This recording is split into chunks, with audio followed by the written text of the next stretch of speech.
ಇವತ್ತಿನ road safety committee ಮೀಟಿಂಗ್ನಲ್ಲಿ ಕೆಲವು ತೀರ್ಮಾನಗಳು ತಗೊಳ್ಳಲಾಗಿದೆ.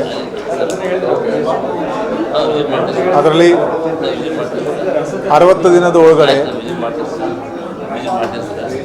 ಮೀಟರ್ ಕ್ಯಾಲಿಬ್ರೇಷನ್ ಆಗಿ ಎಲ್ಲ ಆಟೋಗಳು ಕ್ಯಾಲಿಬ್ರೇಟೆಡ್ ಮೀಟರ್ ಬಳಸಬೇಕು ಅಂತ ಒಂದು ತೀರ್ಮಾನ ಮಾಡಲಾಗಿದೆ. ಒಂದು ಏಜೆನ್ಸಿಗೆ ನಾವು ಟ್ರಾಫಿಕ್ ಸರ್ವೆ, ಬೆಳಗಾವಿ ನಗರದ್ದು ಟ್ರಾಫಿಕ್ ಸರ್ವೆ ಮಾಡೋಕ್ಕೆ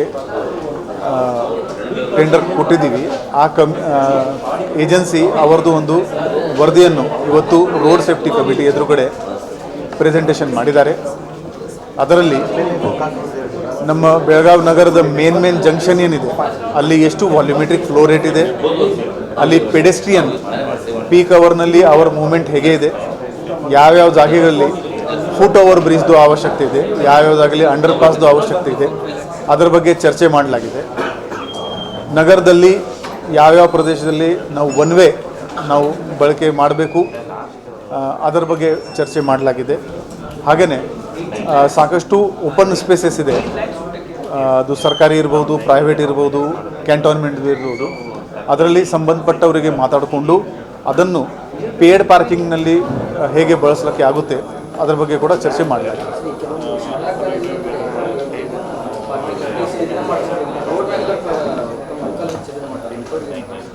ಆ ಎಲ್ಲ ಪ್ರಿನ್ಸಿಪಾಲ್ಗಳಿಗೆ ನಾವು ಪತ್ರ ಈಗಾಗಲೇ ಬರೆದಿದ್ದೀವಿ. ಅವರಿಗೆ ಅವರವರ ಸ್ಟೂಡೆಂಟ್ಸ್ ಮತ್ತು ಟೀಚರ್ಸ್ದು ಗಾಡಿಗಳು ಅವರವರ ಪ್ರಿಮೈಸಸ್ನಲ್ಲಿ ಮಾಡಲಿ ಅಂತ ಪತ್ರ ವ್ಯವಹಾರ ಮಾಡಲಾಗಿದೆ. ಕೆಲವರು ಅದನ್ನು ಇಂಪ್ಲಿಮೆಂಟ್ ಕೂಡ ಮಾಡಿದ್ದಾರೆ, ಕೆಲವು ಜಾಗದಲ್ಲಿ ಇಲ್ಲಿ ಇಂಪ್ಲಿಮೆಂಟ್ ಆಗಿಲ್ಲ. ನಮ್ಮ DCP ಅಥವಾ ACP ಪರ್ಸನಲ್ಲಿ ಹೋಗಿ ಅವರಿಗೆ ಕೂಡ ಕೋರಿಕೆ ಮಾಡ್ತಾರೆ.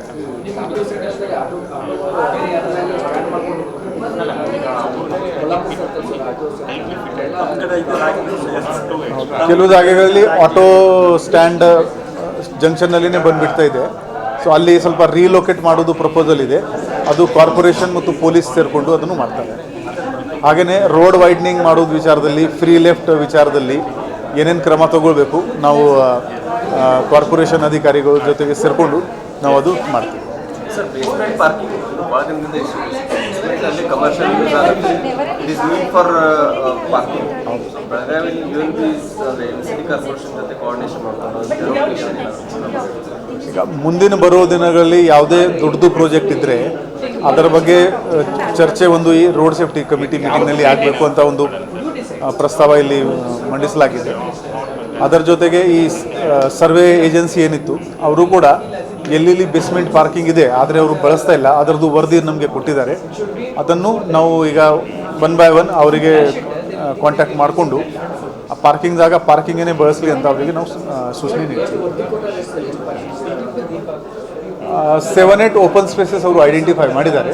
ಈ ಮೀಟಿಂಗ್ನಲ್ಲಿ ನಾವು ಯಾರ ಜೊತೆಗೆ ಪತ್ರವ್ಯವಹಾರ ಮಾಡಬೇಕು, ಡಿಫೆನ್ಸ್ ಇಸ್ಟೇಟ್ ಆಗಲಿ, ಪ್ರೈವೇಟ್ ವ್ಯಕ್ತಿ ಆಗಲಿ, ಆ ಎಲ್ಲರ ಜೊತೆಗೆ ನಾವು ಈಗ ಪ್ರೊಸೆಸ್ ಶುರು ಮಾಡ್ತೀವಿ. ಹೌದು, ನಾವೆಲ್ಲ ಮಾಹಿತಿ ಪಡಿದ್ದೀವಿ. ಈಗ ಅವರೆಲ್ಲರ ಓನರ್ಸ್ ಜೊತೆಗೆ ನಾವು ಮಾತಾಡ್ತೀವಿ. ಸರ್, ರಾಣಿ ಚೆನ್ನಮ್ಮ ಸರ್ಕಲಲ್ಲಿ ಪ್ರತಿ ವಾರದಲ್ಲಿ 2-3 ದಿನ ಸರ್ ಪ್ರತಿಭಟನೆಯಿಂದ ಬ್ಲಾಕೇಜ್ ಆಗುತ್ತೆ. ಅದರಿಂದ ಪೀಕ್ ಅವರ್ಸಲ್ಲಿ ಏನು ಮಾರ್ನಿಂಗ್ ಇರುತ್ತೆ ಕಮ್ಯೂಟರ್ಸ್ಗೆ ಸಮಸ್ಯೆ ಆಗುತ್ತೆ. ಅದನ್ನ ಏನಾದರೂ ಪ್ರೊಟೆಸ್ಟ್ ಯೂಸ್ ಮಾಡುವಂಥ ಏನಾದರೂ ಪ್ರಪೋಸಲ್? ಅಲ್ಲಿ ಒಂದು ಫುಟ್ ಓವರ್ ಬ್ರಿಡ್ಜ್ ಒಂದು ನಾವು ಯೋಚನೆ ಮಾಡ್ತಾ ಇದ್ವಿ ಎಸ್ಕಲೇಟರ್ ಜೊತೆಗೆ. ಅದು ಬಂದರೆ ಯಾಕಂದರೆ ಅದು ಸೆಕೆಂಡ್ ಹೆವಿಯೆಸ್ಟ್ ಜಂಕ್ಷನ್ ಇದೆ ನಮ್ಮದು ಪೆಡೆಸ್ಟ್ರಿಯನ್ ದಿಕ್ಕಿನಲ್ಲಿ. ನಮ್ಮ ಸೆಂಟ್ರಲ್ ಬಸ್ ಸ್ಟ್ಯಾಂಡ್ ಇದು ಹೆವಿಯೆಸ್ಟ್ ಇದೆ, ಅಲ್ಲಿ ಆಕ್ಸಿಡೆಂಟ್ ಕೂಡ ಆಗ್ತಾ ಇದೆ. So foot over bridge Chennamma circle ಮತ್ತು ಸಿಟಿ ಬಸ್ ಸ್ಟ್ಯಾಂಡಲ್ಲಿ ಬಂದರೆ ಬಹುಶಃ ಇದು ಪೆಡೆಸ್ಟ್ರಿಯನ್ ಆಕ್ಸಿಡೆಂಟ್ ಕಡಿಮೆ ಆಗುತ್ತೆ. ಪ್ರೊಟೆಸ್ಟ್ದು ಕೂಡ ಈ ಪ್ರೊಟೆಸ್ಟ್ ಲೊಕೇಶನ್ ಚೇಂಜ್ ಮಾಡಬೇಕು, ಅದರ ದಿಕ್ಕಿನಲ್ಲಿ ನಾವು ಪ್ರಯತ್ನ ಮಾಡ್ತಾ ಇದ್ದೀವಿ. Thank you.